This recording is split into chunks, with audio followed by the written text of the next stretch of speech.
This is Rebecca Collier. October 2002, the Washington, D.C. region felt like it had been put on hold. People changed the way they went to the grocery store, parents kept kids indoors, gas stations draped plastic over the pumps. It was as if the ordinary choreography of daily life had been punctured by something invisible, something that could pierce a person doing the smallest, most mundane thing. Two names explain the who: John Allen Muhammad and Lee Boyd Malvo. But the big question that still sits in the room 20 years on is why? Was it extortion, a terror campaign, a savagely personal plan tied to domestic abuse, or some strange, violent geometry of all of it together?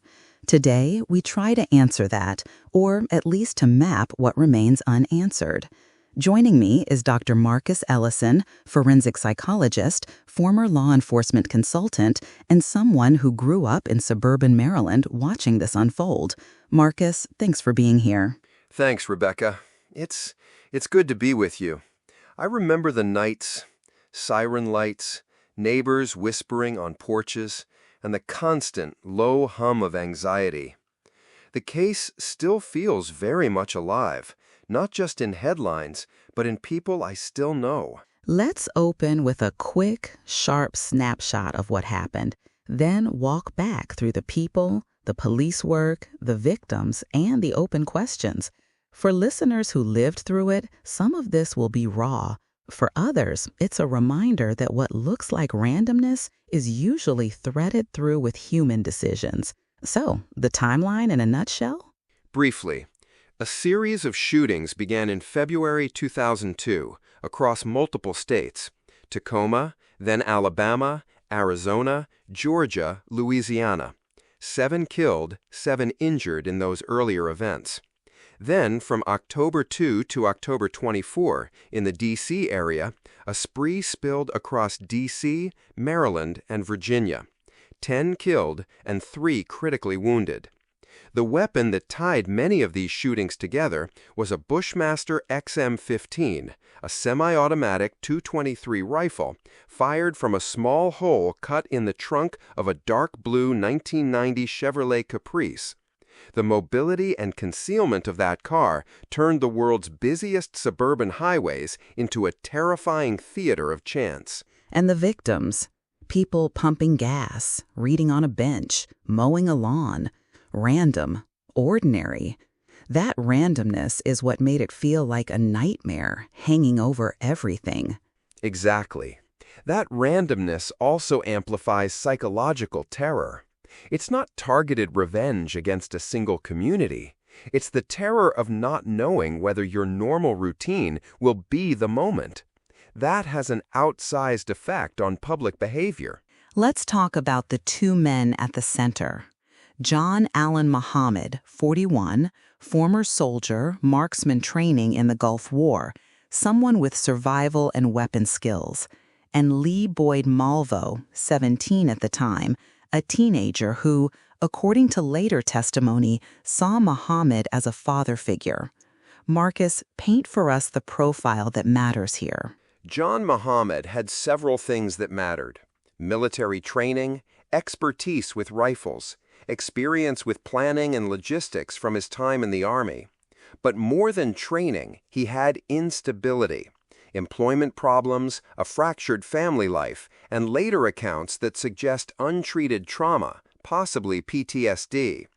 That combination can create a dangerous mix: skills plus an ideology or grievance, plus a willingness to act on it. Lee Malvo? He was a very young man who grew up with significant instability, fractured family ties, movement between homes, a sense of abandonment. When Muhammad stepped into his life in Antigua, he offered structure, purpose, and identity. Many of the coercive patterns we saw are textbook grooming. Grooming, yes, that's a word listeners will hear a lot. He became the surrogate father, mentor, and eventually the commanding presence in Malvo's life. One thing I want to flag: Mildred Muhammad, John's ex-wife, later described years of coercive emotional abuse and threats and even an allegation that John said to her, quote, "You have become my enemy, and as my enemy, I will kill you." Those words feed one of our major unanswered hooks. Was the public terror campaign also a cover for a private vendetta? It's a serious allegation, Rebecca. If that was true, it reframes at least part of the spree as intimately motivated. Forensic psychologists have long argued that many mass or spree attacks have multifactorial motives: grievance, public signaling, and sometimes highly personal aims. For Muhammad, the domestic narrative is plausible as one thread in a larger weave. We should be clear. There are competing narratives. Malvo's later testimony, in 2006 and afterward, outlined a three-phase plan: map and terrorize a grid around D.C., extort $10 million, then use that money to found a compound, recruit and train young black men to carry out further strikes across the country. It's dramatic, but how much of that was concrete and how much was, well, fantasy? Good question. Developmentally, adolescents are more suggestible and more prone to adopt grandiose narratives from charismatic adults. Malvo's plan, as described by Malvo, includes logistical specifics, maps, schedules that suggest preparation. But later phases, compounds in Canada, expansive recruitment, smell more like a fantasy escalation. That doesn't make them harmless. Grandiose plans can guide violent actions just the same as realistic ones. The distinction matters for motive analysis, though. Was the primary driver money, terror, personal revenge, or a mixture? Before we get deeper into motive, walk us through how the killing machine was physically built. The caprice, the hole in the trunk, the rifle, it's chillingly simple. Simple and brutally effective. They used a dark blue 1990 Chevrolet Caprice, an ex-police cruiser purchased at auction in Bellingham, Washington. The trunk was modified. A small hole near the license plate allowed the shooter to fire the Bushmaster rifle from inside the trunk while the car was parked. The back seats could fold, and the shooter could lie prone, concealed. Tinted windows and dead-of-night movements gave them operating cover. For victims at gas stations, the shooter could fire a single precise shot and be gone within minutes. The weapon itself, an XM-15, is an AR-15 platform designed for accuracy and rapid follow-up shots, which increased lethality. And that weapon's chain of custody opens another box. It was sold by Bushmaster to a Tacoma store, Bullseye Shooter Supply, and went missing from their inventory.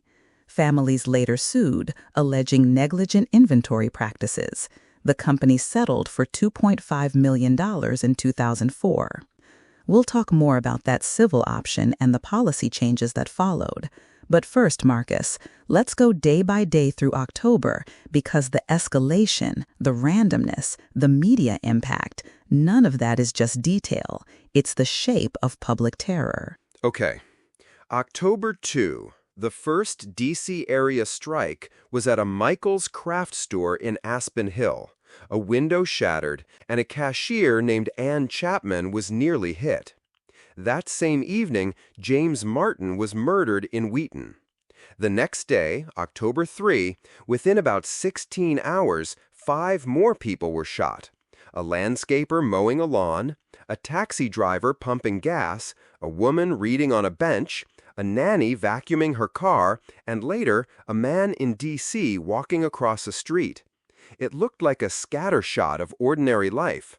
Then the attacks continued, October 4 through the following week, until the killing of Linda Franklin, an FBI intelligence analyst, outside a Home Depot on October 7, which spurred major law enforcement escalation. That killing of an FBI analyst had a strange psychological effect on investigators and the public.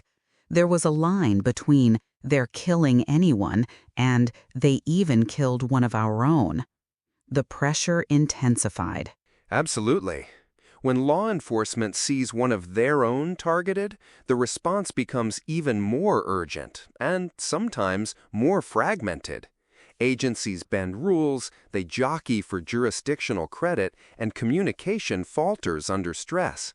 Add to that the deluge of tips and witnesses offering different descriptions, and you have chaos disguised as procedure. Which brings us to one of the most criticized elements of the investigation, the white van fixation. Multiple witnesses described a white van near shootings, and police mobilized around that tip. Thousands of white vans were stopped. In hindsight, Marcus, that focus was misleading. How does that happen? Eyewitness reports are notoriously unreliable, especially in brief, traumatic moments. When people's dream of a suspect coalesces, white van becomes the story, confirmation bias kicks in. Law enforcement, desperate for leads, often seizes on repeating descriptions and can become overcommitted to a theory. That attention can blind teams to other possibilities, like a dark sedan that might match a different set of calls. The white van narrative took up so much bandwidth, it may have led investigators away from a car that was right there in the system. There are chilling, almost moments. A dark blue Caprice was stopped in Baltimore on October 8th. Police noted a sleeping occupant and suspicious registration, but didn't detain them. 2 hours before another shooting, D.C. police stopped a Caprice carrying 2 men and let them go because officers weren't yet looking for a sedan. Whitney Donahue, a repairman, noticed a Caprice at a rest stop in Maryland on October 24 and called 911. That tip finally connected.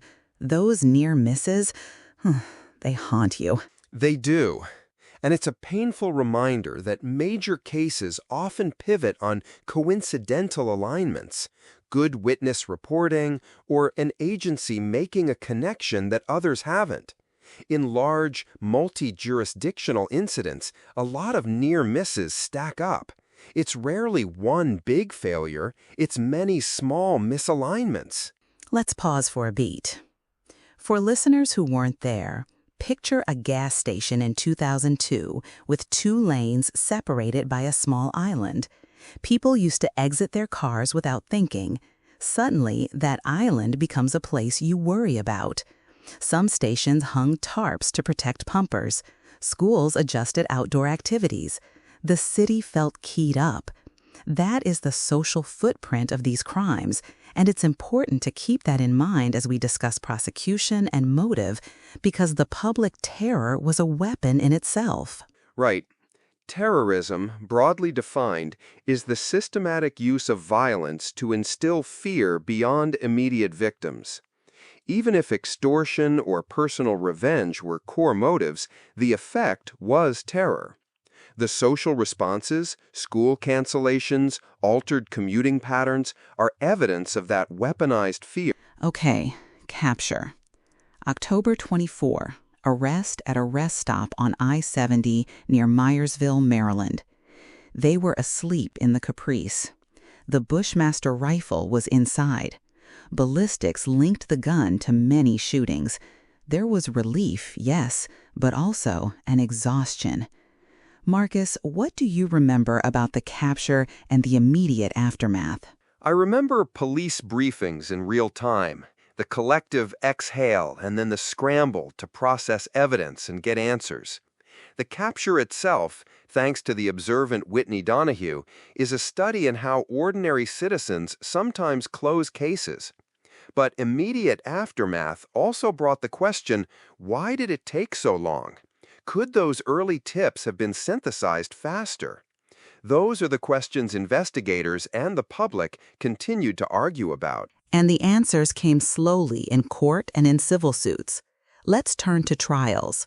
John Muhammad was prosecuted in Virginia, convicted, sentenced to death, and executed in 2009. Lee Malvo, being a juvenile, couldn't be put to death following Roper v. Simmons in 2005. So he received life without parole initially, though later Supreme Court decisions opened the door to resentencing and parole eligibility. Marcus, you consult on juvenile culpability often.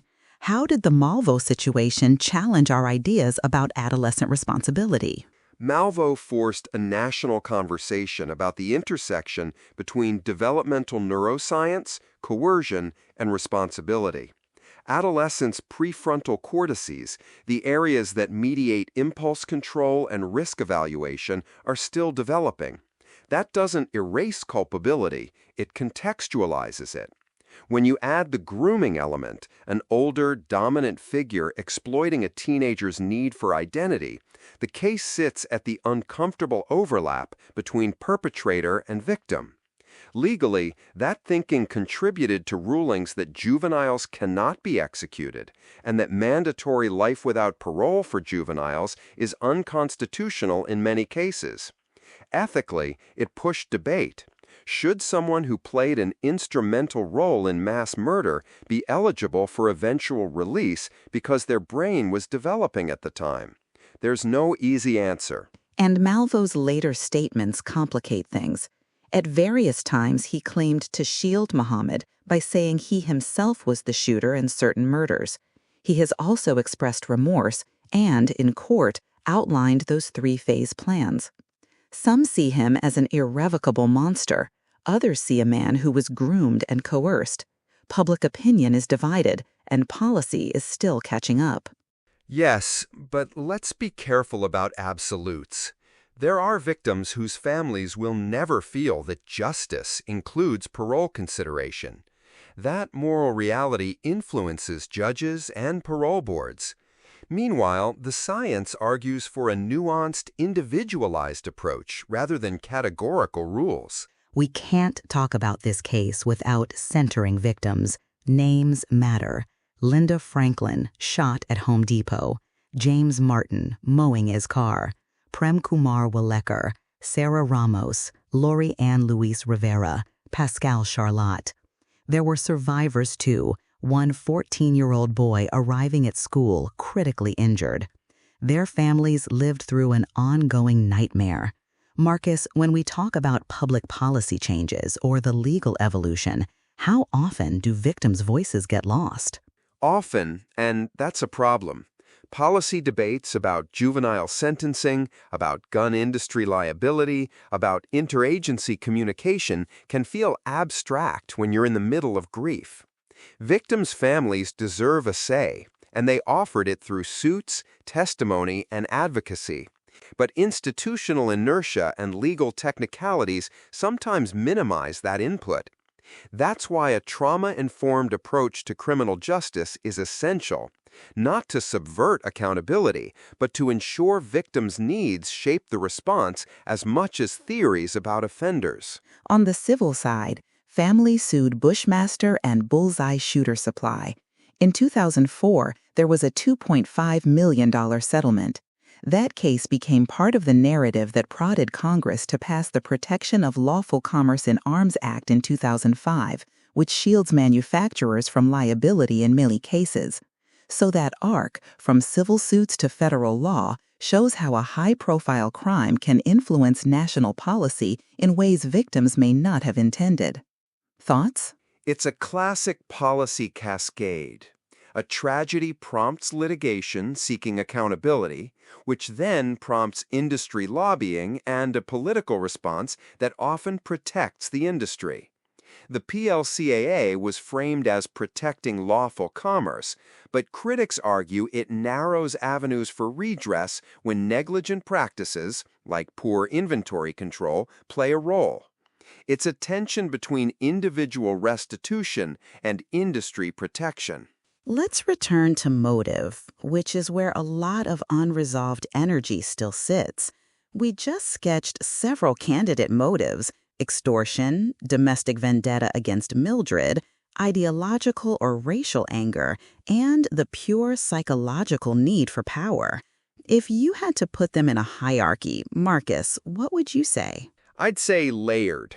Phase 1 motive, operationally, the extortion narrative is persuasive because Malvo and Muhammad made explicit demands for money and described a plan centered on further operations. Phase 2 motive, personal, the domestic thread is credible given Mildred's testimony and prior threats. That could have driven target selection or timing.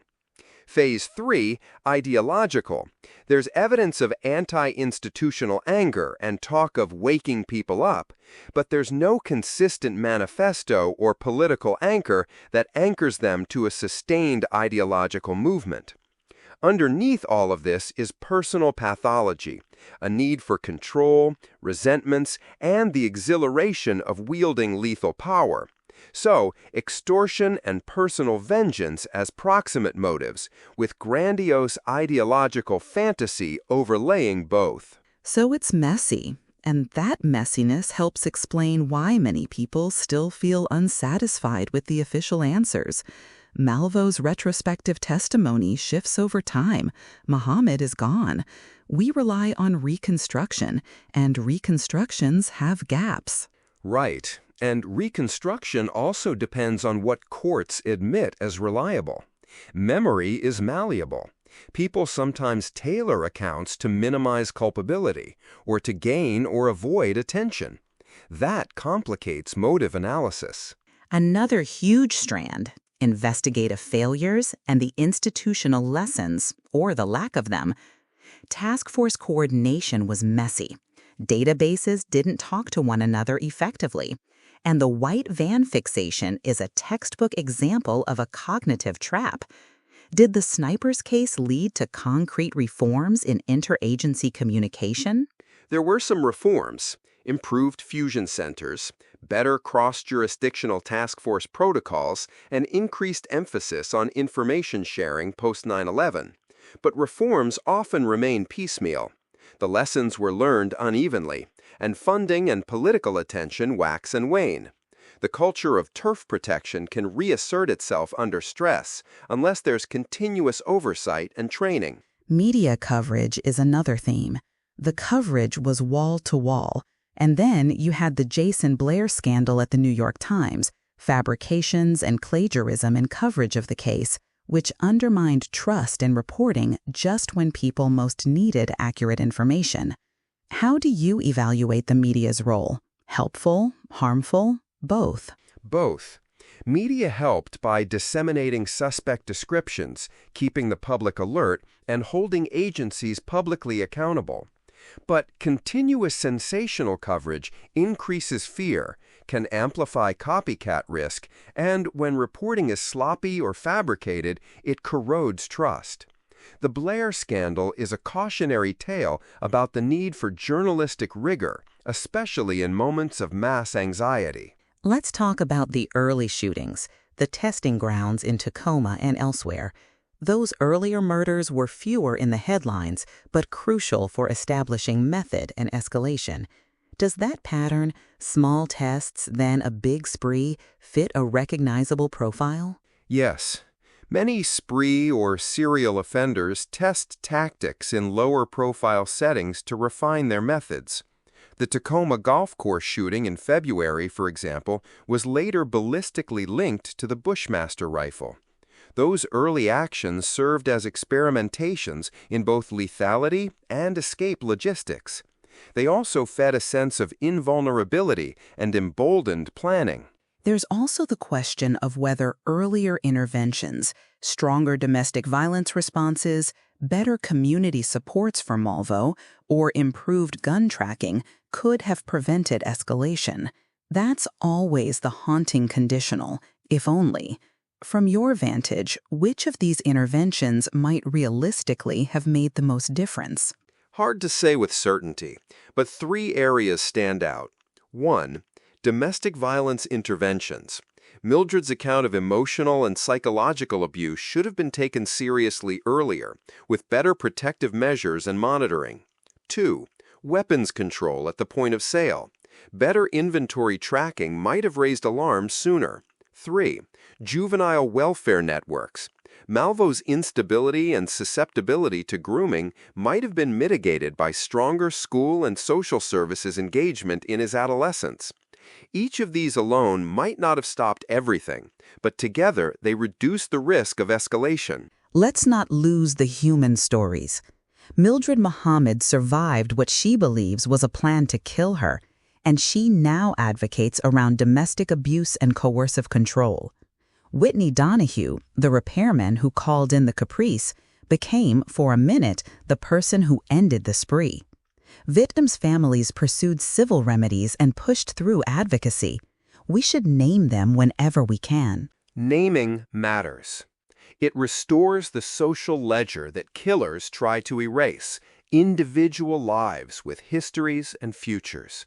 For many families, legal settlements and sentences never feel like closure. Advocacy, though, can channel grief into public goods. Better DV resources, gun safety campaigns, or better policing practices. A few listeners have written to ask about the gun industry fallout. Did the settlement against Bushmaster change manufacturer behavior in a meaningful way, or did the PLCA largely close the door? Briefly, what happened? The 2004 settlement was meaningful for the family's monetary recognition and a public acknowledgement of pain. But the 2005 PLCAA makes it harder to sue gun manufacturers for the criminal misuse of a weapon except under narrow circumstances. So while individual settlements still happen, the broader leverage that plaintiffs once had has been curtailed. That's why debates about accountability shifted into politics and regulation rather than civil litigation. Okay, turning back inward, what does the D.C. sniper case teach us about grooming and coercive control? Malvo was a teenager, literally living in the trunk with Muhammad at times, or at least closely cohabitating, and he later says he would have done anything to keep Muhammad's approval. How does that inform prevention strategies?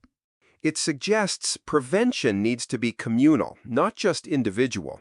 Schools, religious organizations, community groups, these are the places where a young person can find alternatives to exploitative mentors.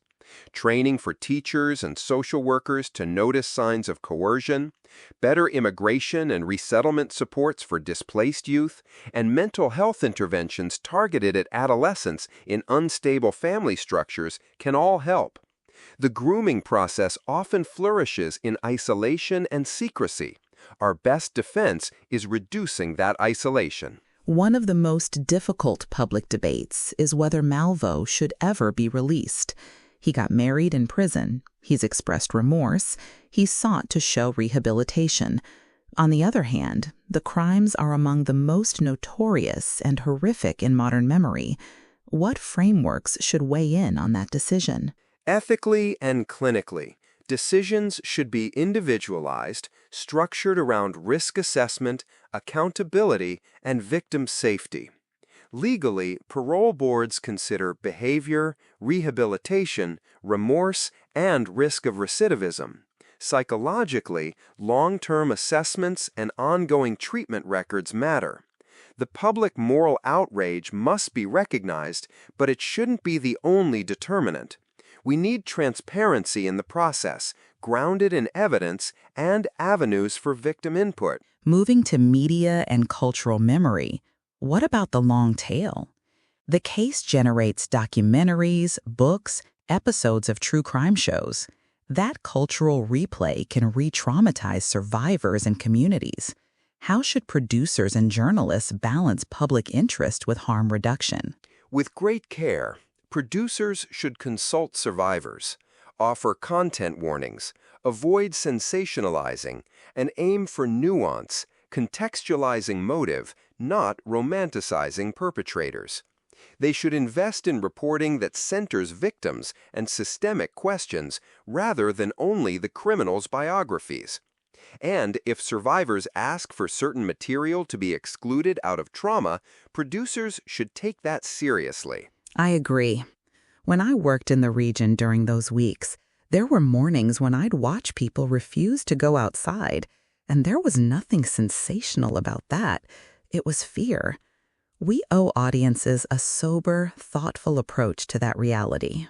Yes, fear was the instrument. And the human work after that, therapy, community rebuilding, legal reforms, is an ongoing process that doesn't make for quick headlines. Let's loop back to Still Unanswered, the list we've teased throughout the episode. I'll name them and we'll unpack quickly. Motive hierarchy, Malvo's moral and legal responsibility, the cost of investigative misdirection, domestic violence as a security issue, gun industry liability, media ethics, and trauma and memory in the D.C. region. Marcus, any additional items you'd add? Maybe one more. What lessons do we draw for prevention of similar crimes in the future? That's the policy question that binds the rest. If we can't translate these tragedies into concrete prevention steps, better DV intervention, juvenile outreach, gun sale tracking, improved interagency communication, then we're repeating the same conversation in future headlines. Good point. Let's go through those quickly. Motive, multi-layered. Malvo, individualized assessment and brain development science matter. Investigative misdirection, training in avoiding cognitive traps, better information systems. Domestic violence, treat it as a public safety issue, not private. Gun industry liability, public law and politics have curtailed civil pathways, policy work remains. Media, rigor and restraint. Trauma, long-term community support. Prevention, invest in social services and cross-system communication. Concise and accurate. The challenge is political will and resources. Those are the constraints that determine whether lessons become law or remain post-mortem observations. Listeners often ask, if you could ask Muhammad one question, what would it be? For me, it's, why my neighbor? Why my daughter? Why that bench at that hour? It's an almost impossible question because it seeks a moral architecture in what may be a chaotic mind. I'd ask Muhammad, what did you expect to feel after you fired the first shot? Satisfaction? Relief? Recognition? The answer would help unpack motive. But we should also ask Malvo tough questions in structured settings about coercion, agency, and memory, without letting that become spectacle. We have to be mindful about spectacle, which brings me to a related point. Some true crime content risks making perpetrators famous. That can inadvertently inspire. So ethically, reporters and podcasters need to be mindful of the language we use, the attention we give, and how we frame perpetrators. Agreed. Fame is a dangerous byproduct. Focus on victims, systemic lessons, and evidence-based prevention, rather than sensational detail of the killings. As we come toward the end of this episode, I want to bring in a voice we haven't given much time, the survivors and the families. Many of them used the civil litigation process not merely for compensation, but to force accountability, whether against the gun shop or the manufacturer, or to push narratives about warning signs. That civic action, for lack of a better word, is a form of recovery. Marcus, how important is that agency in healing? It's crucial. Agency restores a sense of control that victims and families lose at the moment of crime. Advocacy and organized action, policy campaigns, community outreach, founding a nonprofit allow bereaved people to turn grief into long-term social change, which is a recognized psychological path toward meaning. It's complicated and it's messy. But I want to end with a very small scene from October 2002. A man pumping gas, the pump on his right, the cashier inside, the sky low and gray. He bends to put the nozzle back and sudden small movement. And that small movement becomes the difference between being home at dinner and what happened to those people. Remembering those ordinary gestures is how we keep victims in the center of this story. Yes, ordinary life is the human cost line item. When we remember the victim's daily gestures and names, we keep accountability human. Before we close, a quick practical note for listeners who want to go deeper. Our show notes include timelines, links to primary sources, FBI summaries, Britannica overviews and reporting, and a bibliography if you want to read more. We'll also link to survivor resources and domestic violence helplines for anyone affected by the themes we discussed. This isn't just history, it's living policy and ongoing trauma. And if anyone listening is a practitioner, police, social worker, teacher, think about how your system would respond if you saw the first small sign of grooming or coercion. The reforms we need aren't only federal. They can happen in classrooms and clinics. Marcus, thank you. This has been a heavy conversation, but an important one. Any final thought? Just this. We owe the victims the truth, even the partial truths that come from imperfect systems. That means telling complicated stories without simplifying them into villains and heroes. It means learning and changing. Thank you. And to our listeners, if today's episode felt difficult, that's understandable. These are difficult topics. We return next week with another deep dive into a case that changed how we think about public safety. Until then, be kind to each other. Remember the names. Remember the lives. This is Rebecca Collier and Dr. Marcus Ellison. Thanks for listening. Thank you, Rebecca. Take care, everyone.